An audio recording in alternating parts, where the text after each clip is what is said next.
Alright gang, here we are. We are going to do our very first chainmail play test.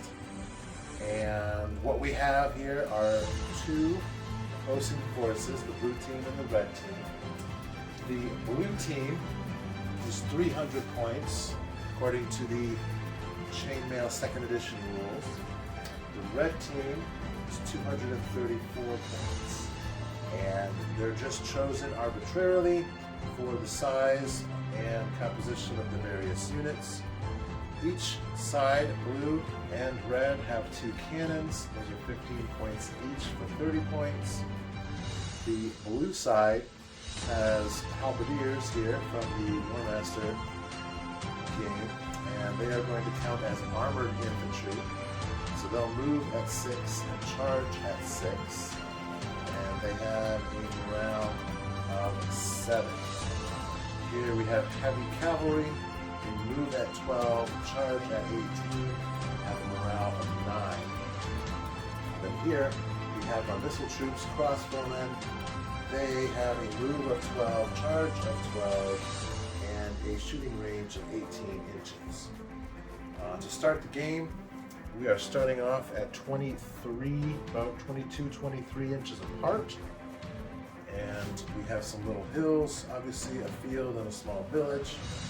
In the middle, the red team consists, as I mentioned, of the cannons.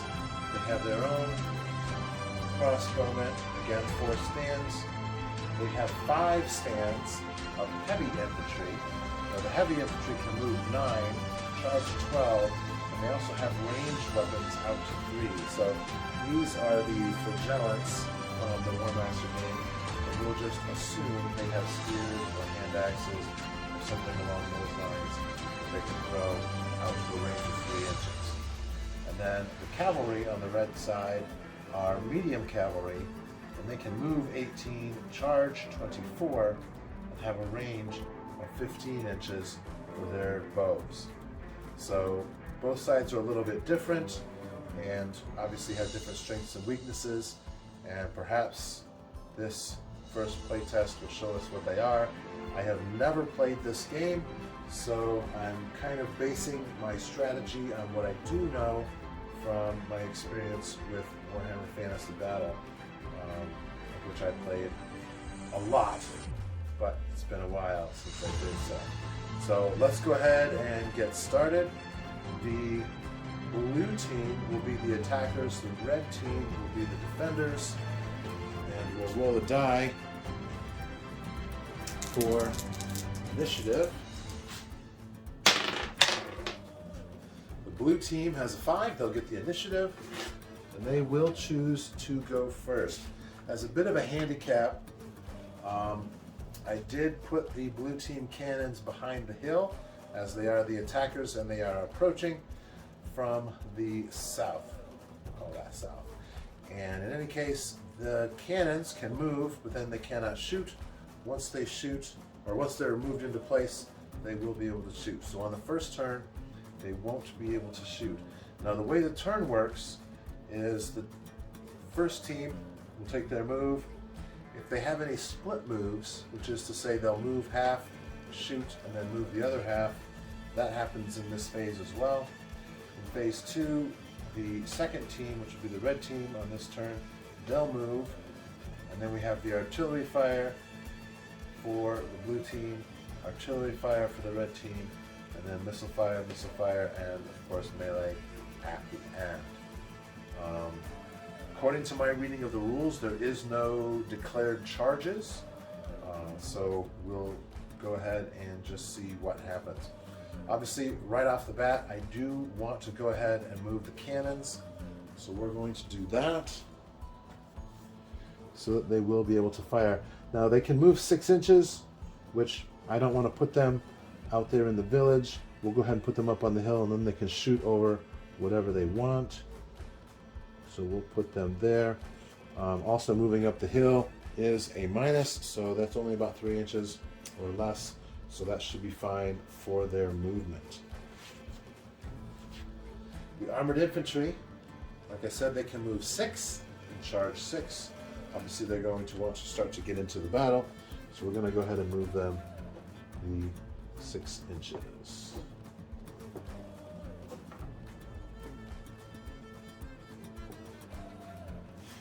Now the crossbowmen, they have a range of 18 inches, so that everyone is out of their range right now. What we can do though is they can move up to a half move and then they can still shoot, or they can move a whole move and not shoot.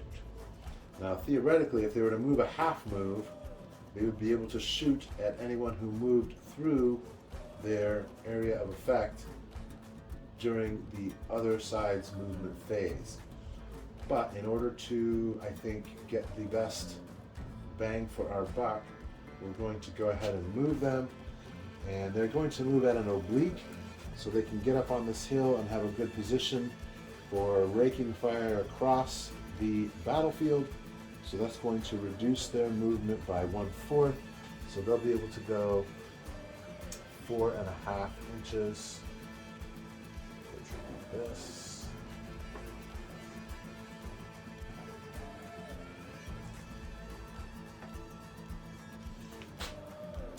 Next are heavy cavalry, heavy horse. Their move is 12, but they are not able to move in between those forces unless they change their formation. So what we'll do is, again, we'll do an oblique, and they will prepare to engage the enemy cavalry first, because those guys will be coming across. So again, their move is 12. It's cut down by 25%, so that'll be 9.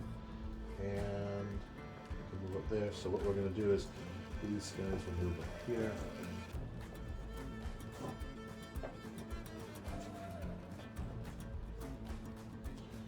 Alright. Now, on this side, obviously the range of the missile troops is 18. People are starting to move into range. They may have pass-through fire. 5, 10, where are we at here? 5, 10, 15, 16, 17, 18. They may have pass-through fire range. They do have pass-through shooting. So if they don't move, they can go ahead and shoot at the infantry. So they're going to go ahead and take that shot.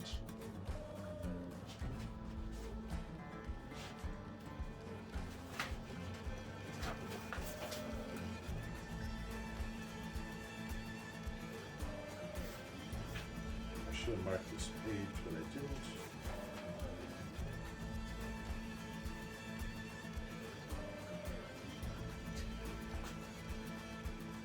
All of them are within range of the front rank, but only 2 are in range of the second rank. And because they're on the hill, they're able to fire over them. So what we'll have is 4 shots on these 2. And that will be, according to this chart, on a 1 to 2, there'll be 1 casualty. No, I'm sorry. On a 1 to 3, there'll be no casualties. On a 4 to 6, there'll be 1 casualty.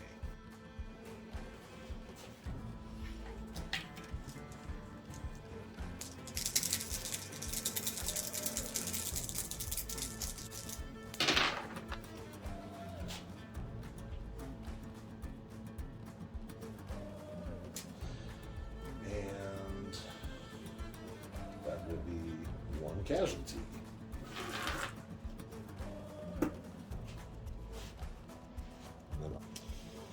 So they have 1 casualty.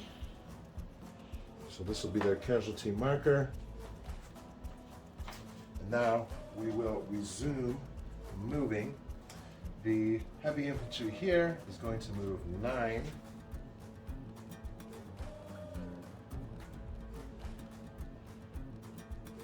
So they can move right up into that field there. So they're going to move just short. Just a little bit less than their full movement. And then they will not be able to shoot this turn. Now the medium cavalry, they have a range of 15.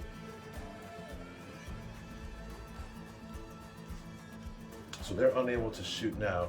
However, they can do a split move because they can move up to 9 inches and shoot and then move 9 more. So if they wanted to, they would be able to move forward and attack the armored infantry here and then wheel off. And that would be obviously at a minus to their movement. So I'm going to move.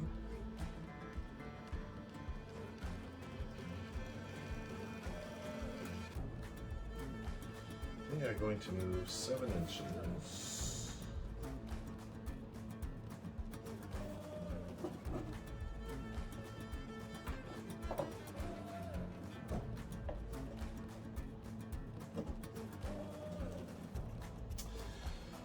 And then they can do a split fire. Now the split fire is at a 45-degree angle. Is their firing arc to the right. So all of these will be within. That is a 16, group of 16. And the largest number that is counted here is a group of 9 to 10. So we'll do a 10 and a 6. The 10 against the fully armored. I'm sorry, the 16 against the fully armored. 1 to 4 will be 2 casualties. And a 5 or 6 will be 3 casualties.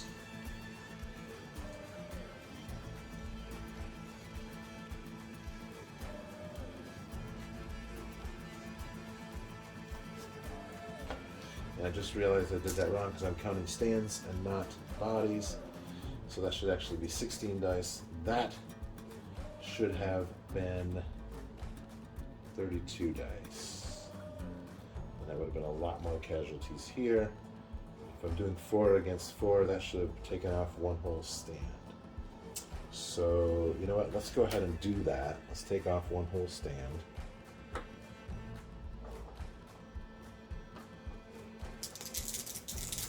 And we'll do 4 shots against here. And so 16, that will be 1, 2, 3. I actually did that correctly.